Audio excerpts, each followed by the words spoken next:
Good morning বন্ধুরা, সবাই কেমন আছো? আশা করছি সবাই ভালো আছো, সুস্থ আছো। আমার নতুন ব্লগে তোমাদেরকে জানাই অনেক স্বাগত আর ভালোবাসা।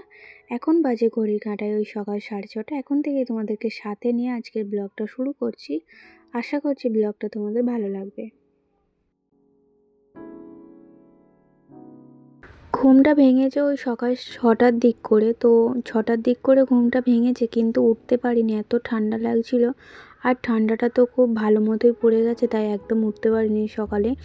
শুয়ে থেকে থেকে ভাবলাম না, দেরি হচ্ছে কাজের, তো আজকে অনেক কাজ আছে, কারণ আজকে যেহেতু বৃহস্পতিবার, সংসারে অনেক কাজ থাকে, ঠাকুর পুজো করতে হয়। তো তাই জন্য একটু সকালবেলায় উঠে পড়লাম। হাজব্যান্ড এই কদিন না ফোনে একদম অ্যালার্ম দিচ্ছে না, তাই জন্য আমার উঠতে দেরি হয়ে যায়।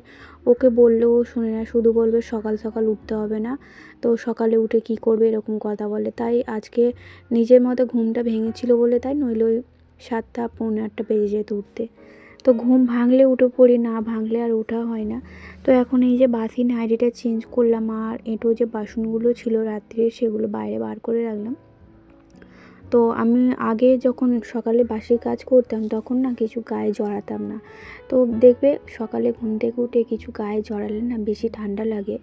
এমনি শুধু নাইটিটা পরে কাজ করলে অতটা ঠান্ডা লাগে না, কাজ করতে করতে শরীর গরম হয়ে যায়, তখন আর ঠান্ডা লাগে না। আর এঁটো বাসনগুলো সব রেখে দিয়েছি শুধুমাত্র চা করার জন্য, এই কয়েকটা জিনিস ধুয়ে নিচ্ছি। আর কালকে রাত্রিরে হাজব্যান্ড চা খায়নি, তাই একটা কাপ, কারণ ওর শরীরটা ভালো লাগছিল না, তাই চা খাই না। আমি চা খেয়েছিলাম, তো অনেকটা রাত্রি হয়ে গেছিলো। হাজব্যান্ড বলেছিল একটু রাত করে চা খাবো, তো আর খাইনি। তো আমার তো একটু চা খাওয়া নেশা আছে, বিশেষ করে শীতকাল, চা তো খেতেই হবে।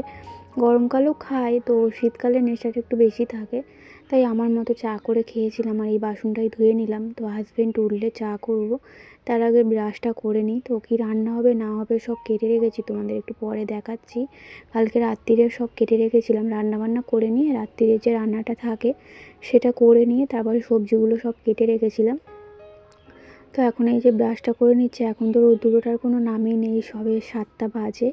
তো ওই 8টা, সাড়ে 8টা, 9টার পর রোদ্দুরটা ওঠে, মাঝে মাঝে তো 10টাও বেজে যায় রোদ্দুর উঠতে। মেঘলা থাকলে রোদ্দুর উঠতে দেরি হয়, আবার কুয়াশা পড়লেও একটু দেরি হয়। ঘুম থেকে উঠে বাসি জলে মুখ ধুতে হয়, পাতকের জলে মুখ ধুই না, কারণ পাতকের জলটা একটু ঘোলা মতো হয়ে গেছে, তাই কলের জল তুলে রাখি। মানে ওই যে সকাল 8:30টায় টাইম কলের জল দেয়, সেটাই তুলে রাখি। তো সেটা পরের দিন মাজতে গেলে বাসি হয়ে যায়। তো এই বাসি কনকনে ঠান্ডা জলে মুখ ধুতে গেলে না খুব কষ্ট হয়, তো গালের মধ্যে দিতেই পারি না, খুব কষ্ট হয়, ঠান্ডা লাগে। বাসি জল খুবই ঠান্ডা হয়ে যায় শীতকালে।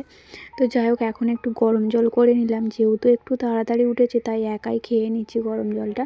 তো আজকে একা খাবার কারণ হচ্ছে, ভাবছিলাম যে বেলায় যখন চা করবো হাজব্যান্ডের জন্য, তখন আমি একটু চা খাবো। আজকে একটু চা খাবার ইচ্ছা হলো, তাই জন্য আগে গরম জলটা খেয়ে নিলাম। তারপরে যখন হাজব্যান্ড উঠবে তখন আর কি হাজব্যান্ড আর আমি দুজনে মিলে একসঙ্গে চা খাবো। আর এই লেবু জলটা এত দিন খাচ্ছি, কিন্তু অভ্যাস করতে পারছি না। খাওয়ার পর না খুব কষ্ট হয়, কীরকম হয়, মনে হয় যেন বমি হয়ে যাবে, এমন একটা ভাব হয় শরীরের মধ্যে, তাও খাই কষ্ট করে। তো এদিকে আমি রান্নাটা বসিয়ে দিয়েছি, তো শাকটা বসিয়ে দিয়ে লেবু জলটা খেতে গিয়েছিলাম। তো যেহেতু লাল শাক না একটু দেখবে, মানে কড়াই দিয়ে আর চাপা দিয়ে রেখে দেবে, দেখবে কত জল বেরিয়ে পড়ে। তো সেই জলটা শুকনো করে নামাতে নামাতে অনেকটা লেট হয়ে যায়, তাই বসিয়ে রেখে আমি জলটা খেয়ে নিলাম। নিয়ে আর এখন এই যে বাঁধাকপিটা, মানে রাত্রিরে তো কেটে রেখেছিলাম তোমাদের বললাম, তো আজকে লাল শাক ভাজা হবে আর বাঁধাকপির তরকারি। আর মাছ রান্না করব না, কারণ হচ্ছে আমার ননদ না কালকে মাছ পাঠিয়েছিল, অনেক মাছ ভাজা পাঠিয়ে দিয়েছিল, যেহেতু ওদের বৃহস্পতিবারে মাছ খায় না, তো মাছটা ভেজেই রেখেছিল। কি মাছ দিয়েছে না দিয়েছে তোমাদের দেখাচ্ছি। এই যে আমিও ফ্রিজের মধ্যেই ঢুকিয়ে রেখেছি, যেহেতু খাবার পর কালকে এনেছিল। তো এই যে অনেকগুলো মানে চুনো মাছ এনেছিল, তো সেটা ভাবছি আজকে পাকা তেঁতুল দিয়ে একটু টক করব। আমার এরকম চুনো মাছের টক খেতে খুব ভালো লাগে, তো মাছটা খাই না কিন্তু টকটা খাই, কারণ হচ্ছে এই চুনো মাছে আমার অ্যালার্জি আছে। তো সব মাছেই আমার অ্যালার্জি, বুঝে শুনে আমাকে মাছ খেতে হয়। তো এই যে চিংড়ি মাছের পকোড়া করেছিল, সেটাও পাঠিয়ে দিয়েছে। তো এত পকোড়া পাঠিয়েছে, আমি তো চিংড়ি মাছের পকোড়াও খাই না, আমার এতেও অ্যালার্জি আছে, অনেক ভয়ে ভয়ে খেতে হয়। এক পিসের মতো রুই মাছের চাকা দিয়েছিল, ওটা ভাবছি আর ঝাল করবো না, এমনি ভাজাই রেখে দেবো এটা মেয়ের জন্যে। আর আজকে রান্না হচ্ছে এই চুনো মাছের টক, তারপরে হচ্ছে চিংড়ি মাছের পকোড়া, বাঁধাকপির তরকারি আর লাল শাক ভাজা। আজকে দুপুরে এই দিয়ে সারবো। আর এখন এই যে চা করে নিয়ে চলে এসেছি হাজব্যান্ডের জন্য আর আমার জন্য। বাঁধাকপিটা সেদ্ধ করে রেখে চা খেতে গিয়েছিলাম, তারপরে এসে এই যে এখন বাকি রান্নাটা সারবো। আর মশলা তো করেই রেখেছিলাম চা খাওয়ার আগে। মশলা বলতে ওই ধনে জিরে, তারপরে মৌরি, তারপরে রাঁধুনি, এগুলোকে হচ্ছে শিলে বেটে এনেছিলাম। তো এইরকমভাবে বাঁধাকপি মানে নিরামিষভাবে রান্না করলে না আমার খেতে খুব ভালো লাগে। আমি তো বাঁধাকপি খেতে ভালোবাসি, কিন্তু নিরামিষ হলে, তারপরে আমিষ বাঁধাকপি আমি একদম খেতে পারি না। চিংড়ি মাছ দিয়ে, তারপরে মাছের মাথা দিয়ে আমি এইভাবে একদম খেতে পারি না। আমার এই নিরামিষটাই খেতে ভালো লাগে, রুটির সঙ্গে, মুড়ির সঙ্গে। বিশেষ করে মুড়ির সঙ্গে তো আমার খুবই ভালো লাগে। আর বাঁধাকপি রান্নাটা হচ্ছে আমার মায়ের হাতের রান্না, হল আরও আমার মানে কী বলবো, মুড়ি দিয়ে খেতে খুবই ভালো লাগে। তো মায়ের কাছে যখন যাই না, বাঁধাকপি রান্না করলে আমি ওই সকালের টিফিনে বাঁধাকপি দিয়ে মুড়ি খাই। আর এদিকে হচ্ছে আদা রসুনটা ছাড়িয়ে রেখেছিলাম রাত্রিরে, কিন্তু আজকে যেহেতু এবেলা মাছটা সেরকমভাবে কিছু রান্না করব না, সবটাই নিরামিষ, মানে ওই আদা রসুন ছাড়া নিরামিষ বলছি, তাই জন্য এবেলা আর আদা রসুনটা বাটবো না, ভাবছি ওবেলা বাটবো, ওবেলা লাগবে ওবেলা বাটবো। আর ওই পাউরুটি কিনেছিলাম, নিমকি কিনেছিলাম, মেয়ে তো সকালে এখন কদিন পাউরুটিই খাচ্ছে, বাটার দেওয়া পাউরুটি। আর হাজব্যান্ডও একদিন খেয়েছিল, ও রোজ খেতে চায় না, যেহেতু ওর পেটের একটু সমস্যা চলছে, ডাক্তার মানে ওষুধ দিয়েছে, ওষুধ খাচ্ছে এখনও পর্যন্ত, তাই জন্য ও একটু খুব বুঝে শুনে খাচ্ছে। খুব ভারী ভুরি খাবারও খায় না, আর একটু বুঝে শুনেই খায়। দুপুরে তো বলতে গেলে ভাতটা সেইভাবে খাই না, এই অল্প ভাত খায়, তাও আবার সব রকম খায় না, মানে অল্প, মানে ওর যেগুলো পেটে সইবে আর কি সেরকম তরকারির জন্য বানাতে হয়। আর নইলেও শুধু ভাত খেয়ে উঠে পড়ে, এরকমই করে জানো তো, ডাল দিয়ে ভাত খেয়ে উঠে পড়বে, আলু ভাজা দিয়ে ভাত খেয়ে উঠে পড়বে, এরকম। তো অল্প যেহেতু ভাত খায়, তো এই দিয়ে খেতে সমস্যা হয় না ওর। ওর কিছু সমস্যা হয় না, কিন্তু এক জায়গায় বসে খায়। আমি যদি সব রকম দিয়ে খাই আর ও যদি শুধু ডাল আলু ভাজা দিয়ে ভাত খায়, সেটা দেখতে আমারও ভালো লাগে না, তাই একটু খারাপ লাগে। তো ওর জন্যই তো রান্না বান্নাটা বিশেষ করে করা হয়, ও যেহেতু খেতে খুব ভালোবাসে, তাই জন্য ওর জন্যই এটা সেটা করে রান্না করি। কিন্তু ও ইদানিং একদম খাওয়া বন্ধ করে দিয়েছে, খুব বুঝে শুনে। রাত্রিরেও খুব একটা খাচ্ছে না, দুপুরে রাত্রিরে তবু একটু খায়, দুপুরে একদমই খায় না। এরকমভাবেই ও মানে 1 মাসের ওপরে হয়ে গেল। তো ওকে বলছিলাম যে এবার ডাক্তারটা চেঞ্জ করতে, তো এর আগে 2টো ডাক্তার দেখানো হয়ে গেছে, তারপরেও কিছু কাজ হচ্ছে না। তো ওকে বলেছি এবার আরেকবার ডাক্তারটা চেঞ্জ করতে।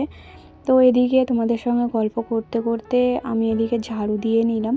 তো দেখো সকাল 6:30টায় ঘুম থেকে উঠে আমার কিন্তু ওই 9টা 9:30টার মধ্যে ঘরের সমস্ত কাজ কিন্তু কমপ্লিট হয়ে গেল। আর এখন এই যে ঘরটা মুছবো, তারপরে হচ্ছে বিছানাটা তুলতে হবে। মেয়ে এখনও ঘুমোচ্ছে, ওকে ঝাড়ু দিতে দিতে আমি ডাকছি ওঠ না রে, ওঠ না রে, ও কিছুতেই উঠছে না। 2 দিন হলো না, ও নিজে নিজে উঠে পড়ছিল, তো আজকে ওর একদম ঘুম ভাঙছেই না। তো যাই হোক, ওকে ডাকতে হবে, কারণ বিছানাটা গোছাতে হবে। বিছানা না গোছালে আমি চান করতে যেতে পারবো না, আর চান করে এসে পুজো করতে পারবো না। তো এদিকে গ্যাসটা ভালো করে মুছে নিলাম পরিষ্কার করে।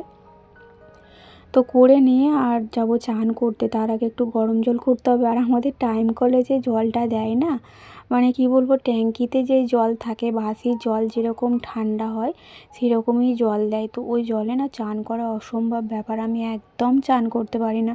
কিন্তু পাতকো থেকে তুলে আমি চান করতে পারি, কিন্তু ওই জলে আমি চান করতে পারি না। তাই একটু সামান্য করে গরম জল করে নিই, শুধু ওই ঠান্ডা ভাবটা কাটানোর জন্য। আমি তো গরম জলে চান করতেই পারি না, খুব কষ্ট হয় আমার সারাদিন। তো তাই জন্য এরকম একটু গরম জল করে নিই। তো এদিকে মেয়ের জন্যে সবার আগে টিফিনটা বানিয়ে নিলাম, কারণ চান করে উঠে পুজো করতে করতে আমার প্রায় 11টা বাজবে। তো 11টার সময় তো মেয়েকে আর টিফিন দিলে চলবে না, তাই ভাবলাম টিফিনটা ওর জন্য বানিয়ে রেখেই আমি চান করতে যাব। আর আমি তো পুজো করে তারপরে খাবো, আমি হচ্ছে রুটি খাবো, ওর জন্যই পাউরুটি করে দিলাম, আমি এমনি রুটি খাবো। তো আমার ঘরের কাজকর্ম সব মিটে গেছে, এখন এই যে পুজো করে নিলাম, বৃহস্পতিবারের পুজো। তো পদ্ম ফুল দিয়েছি লক্ষ্মী ঠাকুরের ঘটে, বেশ দেখতেও সুন্দর লাগছে, ভালো লাগছে। তো এইভাবে প্রতিদিন, মানে প্রতিদিন বলছি, প্রতি বৃহস্পতিবার একটা করে আমার হাজব্যান্ড মানে ইদানিং এনে দিচ্ছে একটা করে পদ্ম ফুল, আগে আনা হতো না। তো ওদিকে পুজো করে নিয়ে এখন ভাবলাম কি করব না করব, তো ভাবলাম গাছগুলোর একটু মানে যত্ন নেওয়া যাক। তো গাছগুলোর পাতাগুলো ধুলো পড়ে এত সাদা হয়ে গেছে, অনেক দিন পরিষ্কার হয়নি। তো হাতের কাজ থাকলে এই এক্সট্রা কাজগুলো একদমই করা হয় না। তো হাতের কাজ নেই যেহেতু, তো আজকে একদম মানে কি বলবো সমস্ত গাছগুলো পরিষ্কার করে নেবো, এইভাবে মুছে পরিষ্কার করে নেবো। পাতাগুলো যেহেতু ধুলোতে সাদা হয়ে আছে, তো এতক্ষণ গাছগুলো পড়েছিল পরিষ্কার করেনি। যেই আমি নিয়ে বসলাম ওরও ইচ্ছা হলো যে আমার হাতে হাতে একটু কাজ করে দেবে। এমনিতেও ও করে গো, আমার হাতে হাতে অনেক কাজ করে দেয়, সংসারে টুকিটাকি কাজ যেগুলো পারে, যেগুলো ওর পক্ষে সম্ভব সেগুলো ও করে দেয়। আজকের ব্লগটা তোমাদের কেমন লাগলো অবশ্যই কমেন্ট করে জানিও। আজকের ব্লগটা এই পর্যন্তই, দেখা হবে নেক্সট ব্লগে। টাটা।